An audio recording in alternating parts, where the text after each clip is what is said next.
আবার কবে দেখা হবে আমি জানি না, তবে একটা দাবি করে যাব, আমি সাইদি আল্লাহর এক নগণ্য গোলাম। যেদিন আপনাদের কাছে খবর হবে সাইদি পৃথিবী থেকে বিদায় হয়েছে, আমি আপনাদের কাছে শুধু দোয়া চাইব, আপনারা প্রাণ করে আমার জন্য দোয়া করবেন। আল্লাহ রাব্বুল আলামিন কিয়ামতে আমাকে যেন ক্ষমা করে দেন, আল্লাহ পাক তার জান্নাতের ভিতরে যেন জায়গা তৈরি করে দেন।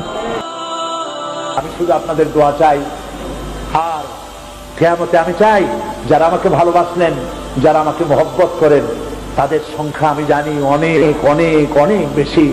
আমি আল্লাহকে বলবো, আল্লাহ আমাকে যারা ভালোবাসে এরা আমার মায়ের পেটের ভাই না, এক জেলার মানুষ নয়, অথচ আমাকে ভালোবাসে শুধু দ্বীনের জন্য।